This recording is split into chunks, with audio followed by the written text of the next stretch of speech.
Bonjour, dans cette capsule, j'aimerais savoir avec toi comment je réfléchis lorsque vient le temps de calculer l'aire d'un solide décomposable. La première étape, c'est d'analyser notre solide. Donc, je dois connaître les solides qui sont utilisés pour composer notre solide décomposable. Ici, je suis en présence d'un cube à la base. Donc, je vois clairement mon cube et qui est surmonté. Donc là, c'est important ici.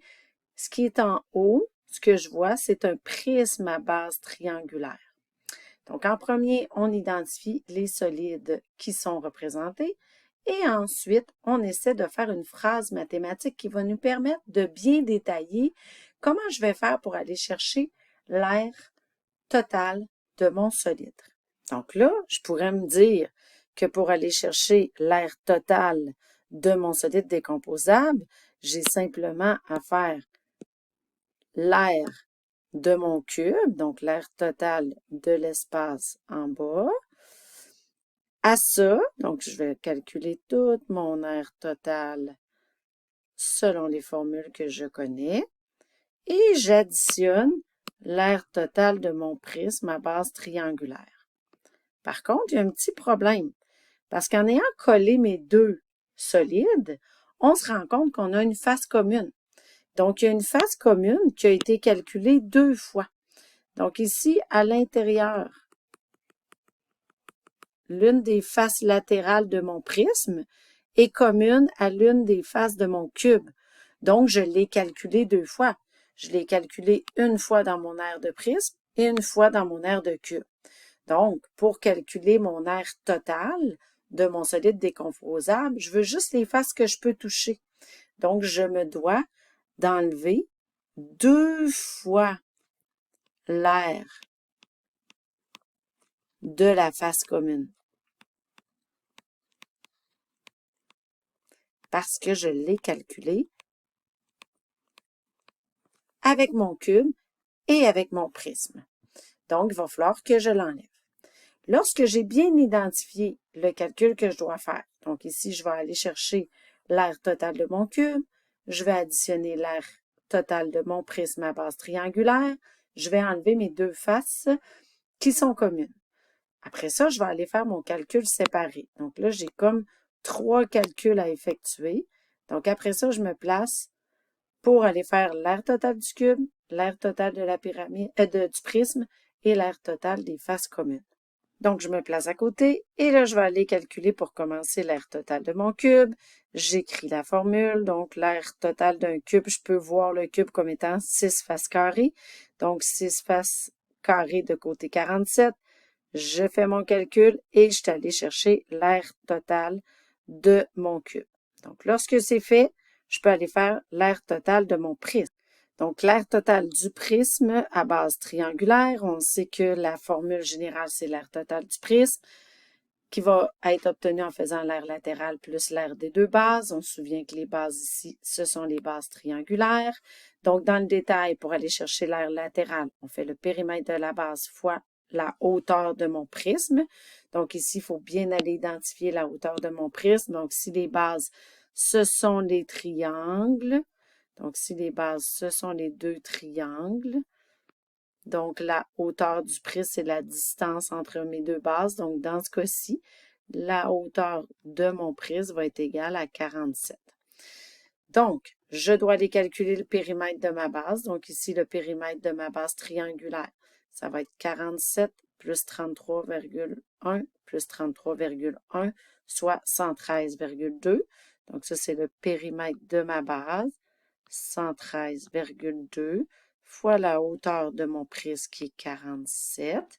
À ça, je vais additionner 2 fois l'aire de mes bases, donc 2 fois l'aire du triangle. Donc ici, c'est un triangle rectangle.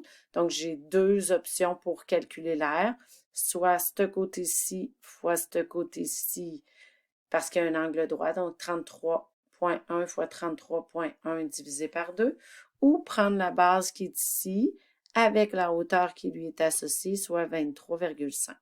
Donc, allons-y avec cette base-là. Donc, on est en présence ici d'une base de 47 fois la hauteur qui est dessinée, 23,5, divisé par 2. Et là, après ça, on fait notre calcul.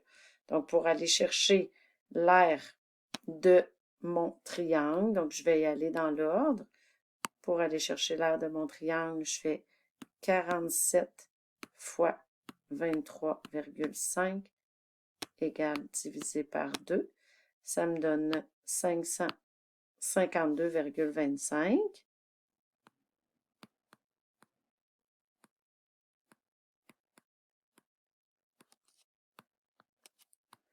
Et là, puisque j'ai deux bases, il va falloir que je l'additionne deux fois.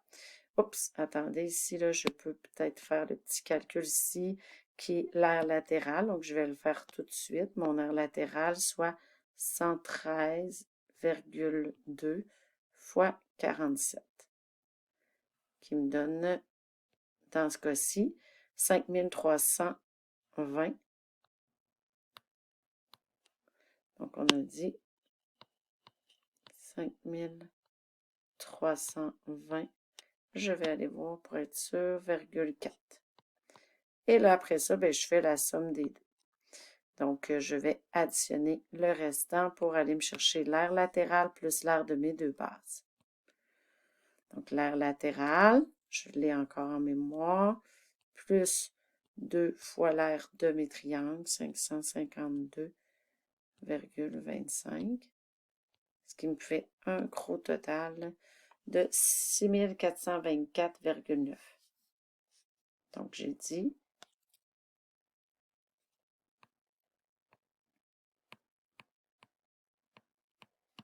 et voilà. Donc là, j'ai calculé l'aire totale de mon prisme. Donc, on garde en tête notre objectif. Notre objectif, c'est d'aller chercher l'aire totale du solide décomposable. Donc, on se souvient que ce solide-là est composé d'un cube en bas, surmonté d'un prisme à base triangulaire. On est allé chercher l'aire totale de mon cube. C'est fait. On est allé chercher l'aire totale de mon prisme. C'est fait. Et on s'était dit qu'on devait enlever 2 fois la face commune. Donc ici, soit le carré. Donc, je vais faire le calcul. Donc, la face commune étant un carré, donc je dois aller chercher l'aire du carré de côté 47. Ça me donne 2209. Donc, j'ai atteint mon objectif. Mon problème ici, ce que je souhaitais, c'était d'aller chercher mon aire totale en prenant l'aire du cube plus l'aire du prisme, puis j'enlevais les deux aires latérales. Les deux aires communes, excusez-moi. Donc, ici, ton aire totale, selon ce qu'on s'est dit, c'est l'aire du cube, donc 13 254, plus l'aire du prisme, 6424,9, moins 2 fois l'aire des faces communes. Donc, il faut garder en tête, il ne faut pas s'être trompé. Donc, on est allé chercher quoi? On est allé chercher l'aire du cube, on va lui additionner l'aire du prisme, puis on enlève les deux faces communes pour un total de 15 260,9 cm². Et voilà, quand on réfléchit au problème comme il faut en partant, après ça, il nous reste à faire les bons calculs. À vous de jouer.